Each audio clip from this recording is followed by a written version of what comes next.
Está mi amigo, el doctor Casella, gracias por venir. No, gracias a vos por invitarnos.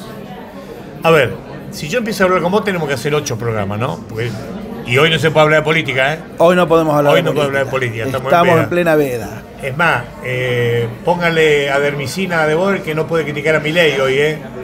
Hoy no puede criticar a Milei, estamos en veda, ¿eh? Hoy tenemos que hablar de boludeces. ¿Tenés un chiste verde? Contámelo. No se puede hablar de política hoy.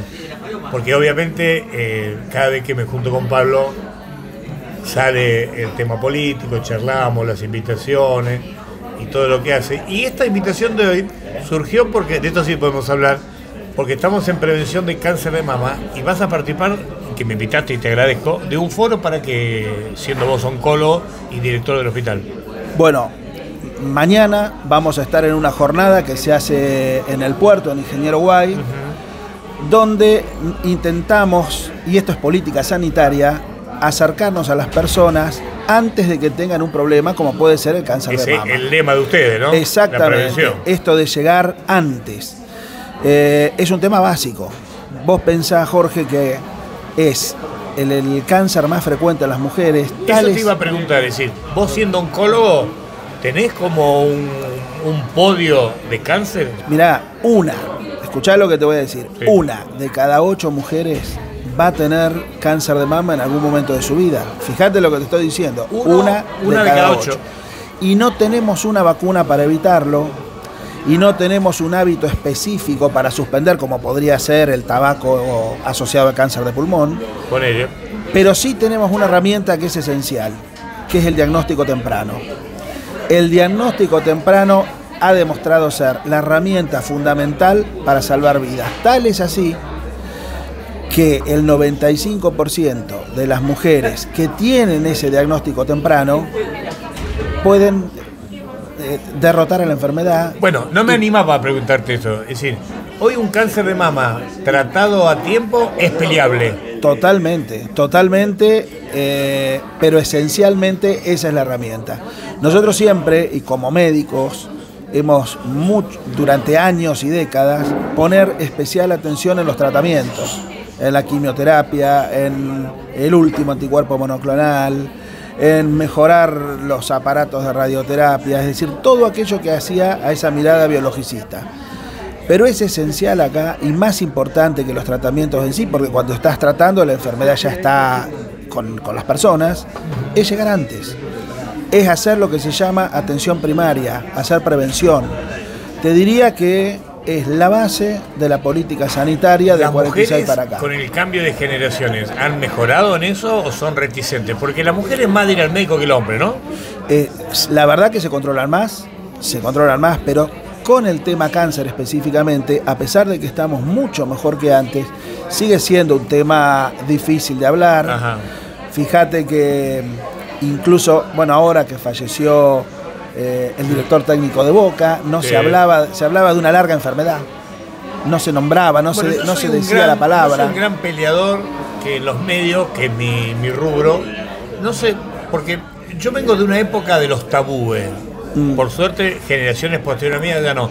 ¿Cómo vas a hablar de cáncer en la radio? Justamente, hay que hablar de cáncer. Totalmente. Mira, hoy, poder prevenir, sobre todo en el cáncer de mama, salva vidas, y eso es algo indiscutible, es inobjetable. Este diagnóstico temprano. Ocultando las cosas y no diciendo la palabra no ayudamos nada. Para nada. Y hoy, ya te diría, en la última década, han aparecido y se han puesto realmente en valor todos los derechos del paciente, el derecho a estar informado, el derecho a decidir qué hacer con su propio cuerpo, si hacer o no tratamientos, si hacer o no intervenciones quirúrgicas. Y el trabajo nuestro, porque los derechos del paciente ya están garantizados, es agregar además esto que te decía de la prevención.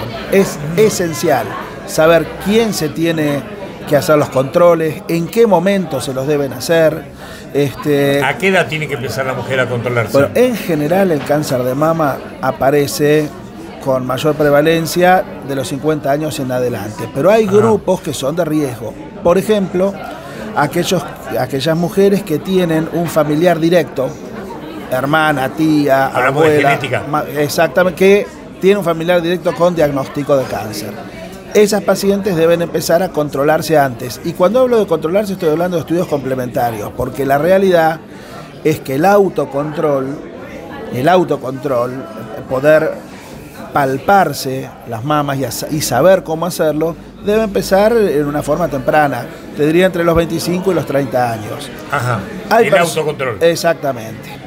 Después de los 30 años es esencial ir al ginecólogo y a partir de los 40, 45 años, especialmente si hay factores de riesgo, que son estos que te decía, incluir la mamografía. La mamografía ha demostrado ser un estudio poco invasivo, relativamente barato. Y da resultados. Y da realmente unos resultados bárbaros para ese diagnóstico. Exactamente. Para detectar rápidamente eso. Por supuesto que las mujeres que se hacen autocontrol y detectan algún nódulo que sabían que no lo tenían, o cuando aparecen lo que nosotros llamamos algunas banderas rojas. Por ejemplo, esas mujeres que de golpe ven que se retrajo el pezón. Ajá. Que es como que queda hacia adentro. Eso tiene que ser motivo de consulta. La aparición de secreción por el pezón, ya sea de leche o de otro tipo de secreción cuando las mujeres no están embarazadas, eso también debe ser motivo de consulta. Y no es que eso es sinónimo de cáncer, es nada más que una alerta para hacer una consulta quizás un poco antes.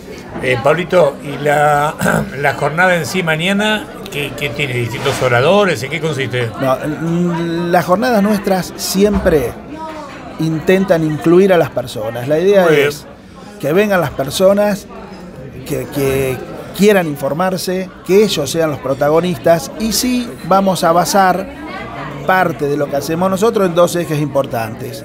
Una, hablar del diagnóstico temprano, y eso lo vamos a hacer en conjunto con la oncóloga del Hospital Pena y con las oncólogas residentes del Hospital Matera, la doctora Munir Alem, que es la oncóloga del Hospital Pena, y nuestras residentes del Matera, y vamos a hablar de qué hacer y todo esto que yo te decía, cuándo hacer los controles, cómo hacer el autoexamen, cuáles son las banderas rojas. Y va a intervenir nuestra psicóloga, porque esto es esencial en el cáncer, el tema de la, porque recién de la yo salud te contaba, mental. o vos, obviamente, como toda la gente en pleno comercio viven preocupados por mí, a mí no me va a alcanzar la vida para agradecerle a ustedes. Y cuando recién me preguntaste en privado de mi tratamiento y te dije el psicólogo, y yo te digo, yo a los psicólogos los quiero echar a la mierda, me sacaste cagando, porque bueno, me sacaste cagando, igual que ella. Yo te dije, y psicólogo, a mí no me gusta el psicólogo, me sacaste cagando. Bueno, aprovechaste la confianza y la amistad que tenés conmigo, me sacaste cagando. Claro, un poco fue así, exactamente. Mirá. Mirá que esta me caga pedo también, Es esencial tener ese acompañamiento de salud mental, sobre todo cuando damos una mala noticia. ¿Qué es una mala noticia? Esto es una mala noticia. Cuando le decís a alguien algo que va a determinarle su futuro. ¿Seguro? Que le va a cambiar la planificación que tenía para el futuro. Ahí el psicólogo es esencial. ¿Te imaginás cuando a alguien le decimos tenés cáncer, la vamos a pelear, pero tenés cáncer? Y te tenés que hacer quimioterapia. Hay todo un transitar ahí que a nosotros nos dejó bien claro que muchas veces los médicos somos un pequeño eslabón de la cadena. Mira, te voy a contar una anécdota. Dale. Yo tengo una formación bien biologicista, así me formó la universidad. Y una vez, dentro del servicio, ya hace más de 10 años, me hablaban del tema del acompañamiento psicológico. Bueno, trajimos la psicóloga porque había que traerla. Está bien. La psicóloga empezó a trabajar en nuestra sala de quimioterapia. A los 15 días, el índice de personas que tenían náuseas o vómitos bajó, pero en forma drástica. Mirá qué buen dato. Pero enorme. Los pacientes que se descomponían antes de venir al tratamiento, que teníamos un montón de consultas, bajaron, pero te diría arriba del 60 o el 70% Mirá lo que de es ese el tipo de consultas. convencimiento, o por lo menos el tratamiento La de la contención, duda, ¿no? La contención que los médicos no podemos dar. Los médicos tenemos un serio problema que creemos que tenemos la 10 en la espalda. Claro. Y la 10 la tiene Maradona, de vez en cuando se la presenta, se la da Messi para que juegue, Sí. pero es uno. Nosotros tenemos que entender que en esto de los tratamientos solo ocupamos una pequeña partecita y que muchas veces, durante todo el transitar de la enfermedad, el médico oncólogo juega en el banco de suplentes. Es mucho más importante el rol de enfermería, el rol de psicología, el rol de las personas de la familia, por supuesto, Seguro. del trabajo, de los amigos que el rol que ocupamos nosotros. Eso uno lo aprende a medida que va cumpliendo años, a medida que va teniendo canas, ¿no? Claro, y te das cuenta que nos faltaba mucho. Realmente nos faltaba mucho. Pero se puede recuperar. Por supuesto. La última, Pablo, voy a aprovechar la confianza que tengo con vos. Llegó la gente de Los Mosquitos para su próximo espectáculo que se viene después de Carlito Boe. Siendo oncólogo, seguramente merodea en tu ambiente de trabajo la muerte. Merodea. Sí, claro. Siendo oncólogo, claro. ¿no? Como todos los médicos. ¿Qué opinión tenés de la eutanasia que se acaba de autorizar en Uruguay como ley? Mira, yo creo que uno tiene todo el derecho a decidir cómo vivir y tiene todo el derecho a decidir cuando uno está en una situación de vulnerabilidad, sobre todo que no puede revertir. Pero vos me hablás propiamente del enfermo. Sí, sí, que tiene todo el derecho a decidir. Yo te voy a contar una pequeña anécdota. Yo cuando era más joven, que ayer la conté también y que me emociona cada vez que la cuento, yo cuando era joven, era un joven oncólogo, tenía un paciente que tenía una enfermedad muy compleja en una pierna. Era karateca, pero karateca... ¿Karateca? Sí, de los que competían en Panamericanos. Y bueno, los dos eran... un problema oncológico en la pierna. Los dos éramos futboleros. Así que empezamos a desarrollar una relación. Y yo, porque ya tenía mucha confianza con él, le insistía que se ampute la pierna, porque era la posibilidad que él tenía de terminar con el cáncer. Y le insistía, y hoy me doy cuenta y me avergüenzo de lo que hice, y le decía, por favor, hacelo, porque eso es tu futuro. Y él un día me dijo, Pablo, no me insistas más. Yo te voy a explicar por qué. Yo soy karateca, soy un deportista de alto rendimiento y prefiero morir con las dos piernas y no vivir con una sola. Y así fue. Él se quedó con su pierna. Por supuesto, la enfermedad progresó. Y murió. Como él quería. Y hoy entendí que hizo muy bien.